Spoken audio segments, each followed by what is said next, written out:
Okay, today we are going to talk about how to manage your emotions if you're an empath.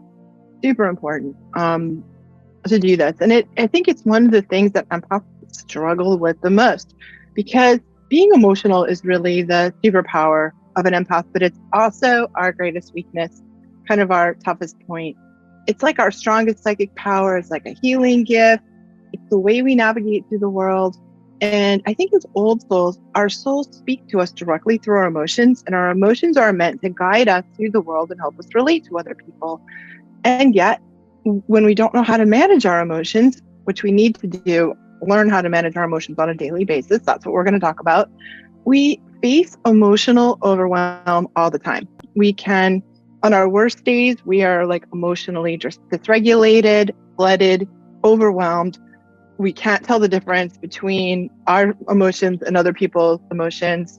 And this is going to be worse if you have a lot of unhealed trauma in your past history.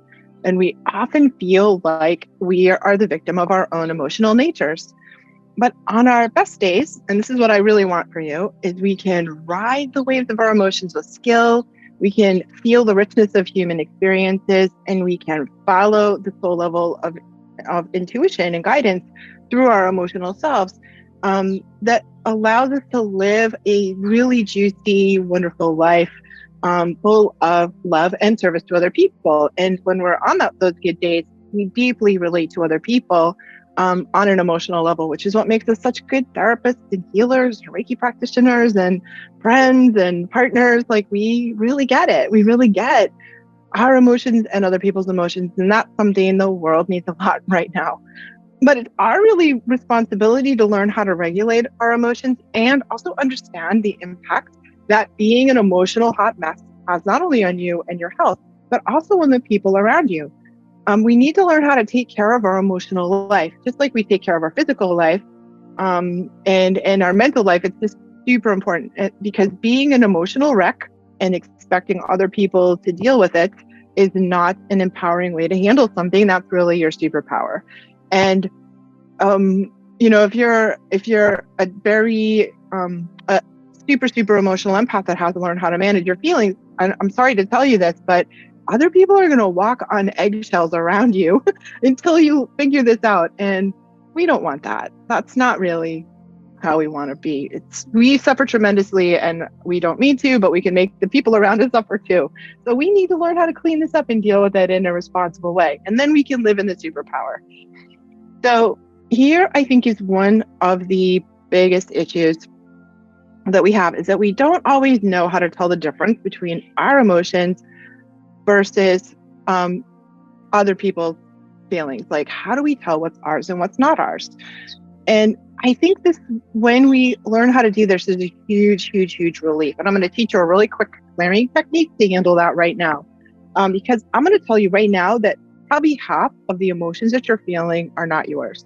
And as crazy as that sounds, it's true. And when we learn how to clear off that 50% that's not yours off your plate, you're going to be able to deal with what's yours much better, especially after you're done watching this video, because I'm going to show you how to do it. So I think the first thing is, like, let's say you go into sort of feeling emotionally flooded or anxious or sad, anger. It can be all kinds of emotions. Emotions are running wild. You want to stop and take a breath and put one hand on your heart and one hand on your belly. Take a really deep breath, like breathe, and ask yourself, is this mine? Now, you might get an answer like, oh, wow, it's not mine, or yes, it's mine, or 50-50, right? And sometimes you don't know. If you're like, I can't tell, I don't know, I'm just like, my emotional circuits are blown, so I can't actually really tell in this moment. If that's the case, then we have to clear some emotional, and then we're going to ask ourselves again, is this mine? So this is how we do it. One hand on your belly, one hand on your heart. And I want you to take a really deep breath, bring that breath in the top of your head, right to your heart and right to your belly, like you're sort of flooding your heart and belly with this light. And on the exhale breath, you're going to release all those feelings down your legs and out the bottoms of your feet into the earth. We ask with a lot of gratitude and humility that the earth just absorbs this overload of emotion. So we're going to do that again. Breathe. And then you're going to release, almost like you're just dropping it onto a big compost pile in the earth. I want to hear you breathe all the way from over here, okay? Nice deep breath into your heart and belly. Let it go, like let go of everything you're holding on to. And now ask yourself again, how am I feeling, and is this mine? And you can repeat that, by the way, until you kind of clear out all of the emotions that don't belong to you. And I'm going to refer you to another video on how to ground clear and protect yourself if you're an empath, because this is the basic fundamental energy psychic hygiene we need to do every day. That's in another video. So most of us have a pattern. There's a couple of ways we handle our emotions. We either repress, so we hold our feelings back and we repress them until we can't anymore, and then they break out, kind of in a flood, or we fled, or both. Sometimes it's we repress, fled. Some people are repressors, some people are fledders, some people are both. So let's talk about what this actually means. Repressing your feelings is a pattern that gets formed in your childhood and needs to be resolved in order for you to live a really healthy emotional life. And empathic children are usually very sensitive. We're super sensitive as kids. And so chances are good that you would cry easily, maybe have emotional meltdowns easily. You might have been considerably more anxious than other children. And we quickly learn that being overly emotional is not something our parents can deal with. And your family may have really had unspoken rules about how emotional you were allowed to be as a kid, and also which emotions were acceptable and which ones weren't. And every family has their own way of teaching emotional suppression to their children. And what happens is, you'll have learned some way to deal with this. You know, depending on your gender, depending on your culture, you know, some families are just super rigid and shut down around this, and there's no wiggle room. And if that's the case for you, you might have learned something called somatizing, which is you learn how to push your feelings. You're not going to show your feelings because you get that, like, you're going to cry. I'm going to give you something to cry about. Like, that was something that in my generation, we got a lot of that, you know, or if you're grew up as a, you know, male child, then that can be harder. You know what I mean? Like, boys don't cry. Maybe nobody's allowed to cry. Boys don't cry and girls weren't allowed to be angry. That's kind of like, in my generation, that was common, but there's all kinds of ways this plays out. So whatever that suppression is, some people learn how to push their emotions through their body. And then we make one of our 5 filtering organs in our body deal with it. So you push it through your body and it's going to go through your colon and your gut. That's the most common. Maybe it goes through your skin or your lungs, your kidney and bladder, or your liver, gallbladder. And these are the 5 filtering organs that we have. And if you learn the habit of pushing your emotions through one of those body systems, you're going to get sick a lot. You're going to have ill health, and maybe one of those, you know, one of those body systems isn't going to be so healthy. So I see people with eczema or asthma, and those two sometimes go together. You know, one of my kids was like that. He would get real emotional, and when he would get upset, he would have sort of trouble breathing, and kind of that stress of the emotion would bring on a little asthma attack for him. For many people, it's the colon, and you're going to get like kind of irritable bowel, nervous stomach. Maybe you were that kid that like would have an emotional meltdown and throw up. Every family has that kid, right? One kid who's just kind of a thrower-upper. Because that's just how we learn how to process our emotions, and it's not very good. Like, we need another way. And as an adult, if you're still doing that, it's not fun to like put all that stress on your body and be kind of ill all the time. So here's some other ways to repress our emotions. Maybe you hold your breath. This is very common, and use your willpower to push them down. That's one that I learned when I was a kid, to just like repress my feelings and like not cry. I didn't want to cry in the playground. If I was getting bullied, you know, you don't want to show your tormentors that you're feeling it. So you hold your breath, and then you don't cry, but you're holding all that inside of you. And as adults, we can still do that, and it's not so good for us. Maybe you repress your feelings by getting dissociated and getting lost in imaginary worlds, like reading romance novels, watching TV shows, just sort of lost in a world of fantasy as a way of not dealing with what's going on for you emotionally. And let me tell you, when you're a kid, you know, I almost want to say like congratulations for finding some technique that worked for you, because we don't know. We're just trying to get through life. We don't have the skills or the help that we need to adapt, to whatever emotional difficulties we're dealing with. And sometimes they're quite horrendous, what we have to deal with as kids emotionally, right? So, congratulate yourself for finding a strategy that worked. And now maybe it doesn't work as an adult, and we're going to find some new strategies. Maybe maybe you just get busy. This is another one that I do. Get busy doing practical stuff. You're going to you're going to get your checklist out, and you're going to do, and always be doing something so you don't have to feel, right? We do, so we don't have to feel. Maybe we forget about our emotions and experiences by constantly taking care of other people. Like, we're just going to, become caretakers and nurturers, and it's all about other people. We don't have time to think about ourselves. Maybe we go towards addictions like food, smoking, alcohol, drugs to numb our emotions and just disconnect from them. Maybe we start trouble with other people. This is kind of more common than you think. We just get up in everybody else's business. We have create little battles with our neighbors, our coworkers. We have road rage. We get overheated at sports games to prevent us from really looking inward at what's going on with us. And there's probably a million other ways that you've learned and that we've all learned as humans to push our feelings away. And that's very common. So then what happens is we go into this pattern of repress. There's only so much repressing you can do before you flood. So let's talk about flooding. Flooding is no fun. So a flooding is when our feelings sort of explode out of us in a painful process. It doesn't feel good. It's terrible, actually. Scary, overwhelming, exhausting, and is also very hard on the people around us.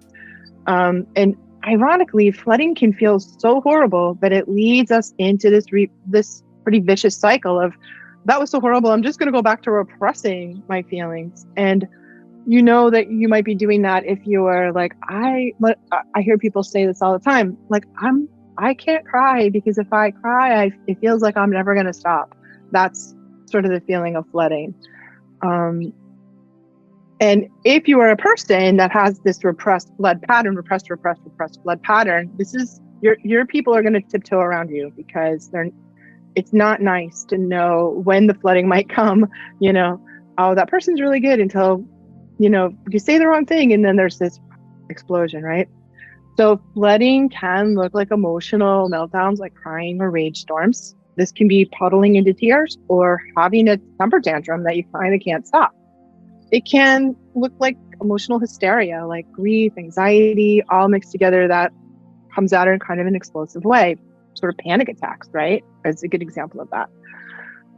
Maybe you have like a nervous stomach, like we talked about, GI upsets, vomiting, diarrhea that can become really hardwired into us, and other gastric upsets. No fun, right? Maybe we have migraines, where we release the emotional energy as pain, right? So we suppress our emotions, and we take out the change in pain here, right? Not fun. Maybe like we have anxiety overloads, panic attacks, and all kinds of anxiety overwhelm, right? Self-harming, unfortunately, is also undereating, overeating, cutting, promiscuity, other risky, addictive, and self-destructive behaviors, or sometimes we learn that as a way to take an edge off our feelings. So clearly, this isn't really fun. So we need to learn another way to manage our emotions. We're going to talk about that right now. And it's really, really important to remember that there's no bad or wrong emotions, that you're allowed to feel what you feel. And yet there are healthy and unhealthy ways to express them, our feelings, which usually we learn through parental modeling. So we learn how to express our emotions by what was modeled. It's not your fault. However, it's your responsibility now to deal with it and find more healthy ways to do that. So, a lot of times your family will have, like, if you grow up in a family that has a lot of yelling and anger but might never cry, that it's okay to be angry, but we never cry in this family. Or you might belong to a family where people cry all the time, but they never show, it's disrespectful to show anger. So however you learn to handle your emotions, you learned it from your family. And a lot of us have sworn to never behave badly like one of our parents did. Like, I swear to never rage or be violent like my so-and-so did, and that's when we repress. However, even with anger, there's no bad way. There's no bad anger. There's just bad ways of expressing it. And so we are responsible for how we work. And the trick, by the way, which we'll talk about in another video, with anger is that we don't target other people and we don't target ourselves. So we want to move that emotional energy out of our body in a way where that's not happening. And that might be screaming in your car, or writing in your journal, or punching a pillow, twisting a towel, going for a good long run, getting in the boxing gym and hitting the bag and screaming. Like, there are lots of ways we can release anger, which is a perfectly beautiful, necessary emotion. Anger comes up when something's not fair, or when we need to set a boundary, but we don't take it out on ourselves or other people. So here's another thing we need to remember. Our goal is to move, like I was saying, that our goal is to move our emotional energy out of our bodies without targeting ourselves or other people. We are responsible for our feelings. No one can make you feel responsible.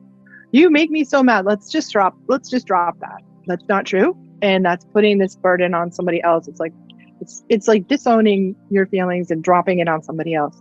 So we are fully responsible for how we express our feelings. That's on us. Okay.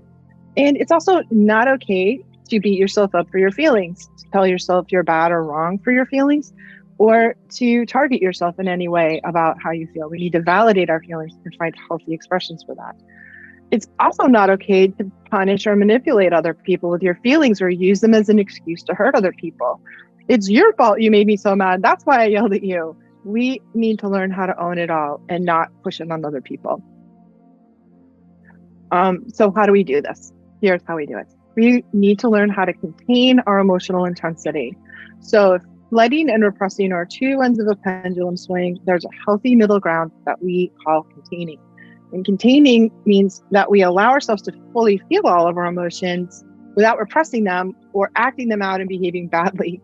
So we're going to use a breathing technique. We're going to do it together in a minute to fully allow our feelings to move through us without acting them out in any way. And this allows the emotional energy to flow through us in a way that our system is designed to. So emotions are like waves on the beach. We feel an emotion, it's supposed to sweep through our energy field. Usually comes from the top to, up out your head, and what kind of washes up our spine. And if we allow ourselves to let that emotion pulse through us as kind of like an energy wave with a lot of emotions and physical sensations that comes through us, we let it move through us unimpeded, and it's gone in a minute or two. Like, it just processes through us in a very natural way. They're not meant to stick around forever.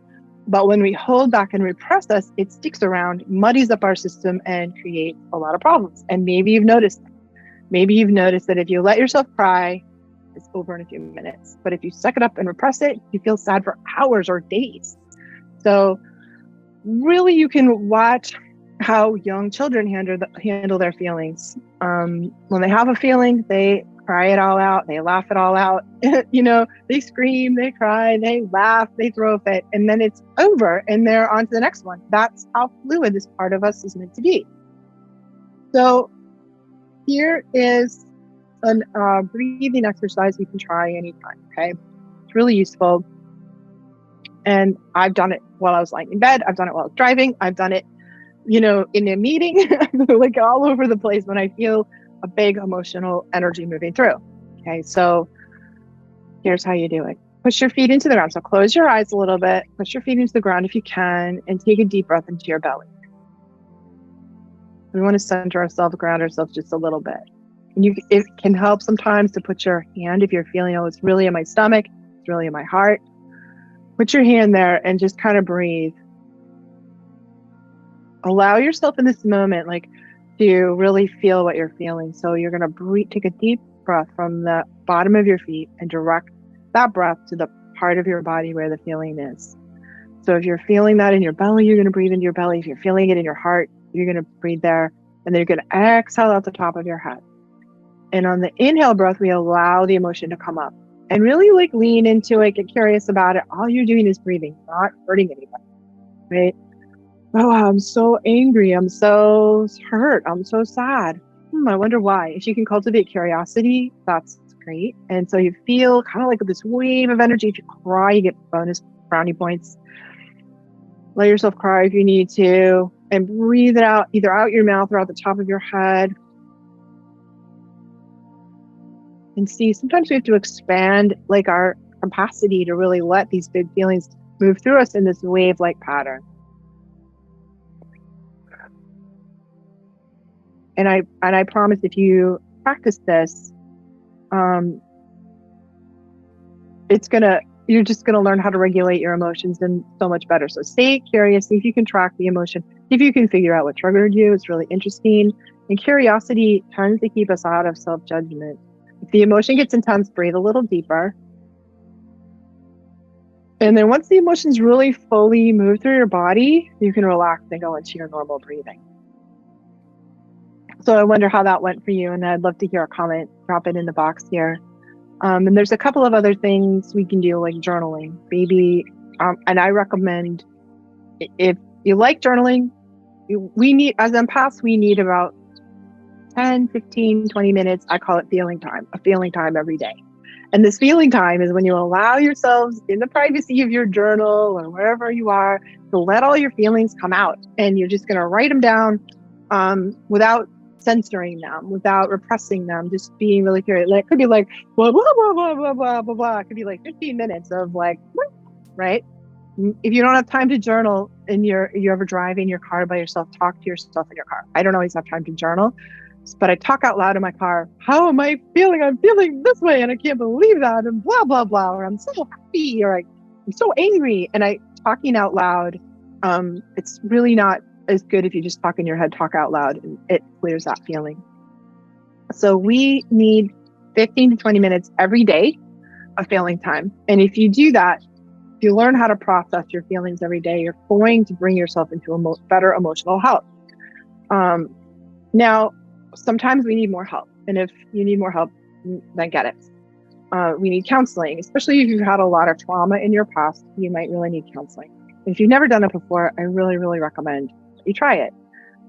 It's a fantastic way to learn a lot of skills that empaths lead, including how to gain perspective about our emotions, how to express them in a healthy way, how to clean up trauma that we've had in the past. So if you've had unresolved trauma, which basically we all have, I really recommend counseling. Really take your time to find a therapist that resonates with you. Try as many of them as you need. I know sometimes it's hard to find them.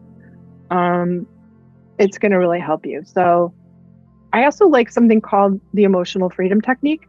Sometimes it's called tapping or EFT. And what you do with tapping is you tap your fingers. You're literally tapping on different points on your face, on your body. And he's tapping, it's like acupressure that works on the bladder meridian. And this is the energy meridian that holds the emotional charge of our energy system. And as we tap those points, while we're expressing our emotions, we can release a lot of emotional energy. It's really easy to do. You can find YouTube videos on tapping for anxiety, tapping for anger, tapping for sadness, tapping for this. There's hundreds of free videos on YouTube. Really, really effective. It's free. It's easy to learn. Check it out. So I hope this helps. Also meditation. Meditation is so good for us. And it's also good at helping us learn to manage our emotional lives. And meditating will help us sort of disidentify a little bit from our feelings, because empaths tend to over-identify with our feelings. I feel, therefore I am. I actually am my emotions. Well, you have emotions, but they're just a part of you. Like you have thoughts, they're a part of you. You have a body, it's a part of you. And meditation helps us gain perspective and also sometimes really process our feelings. So I hope this helps. And when in doubt, please seek help. If you're feeling emotionally unstable, if you're feeling really extreme anxiety, depression. We're going to talk about that in another video. Please, please, please get help. I know it can be hard to do that, but it makes a giant difference. So anyway, thanks for being here, and leave a comment. If you want to find out more about me, visit my website, lisacampion.com, and read my book, Energy Healing for Empaths, because a lot of what we talked about and a lot more is in that book. Thanks.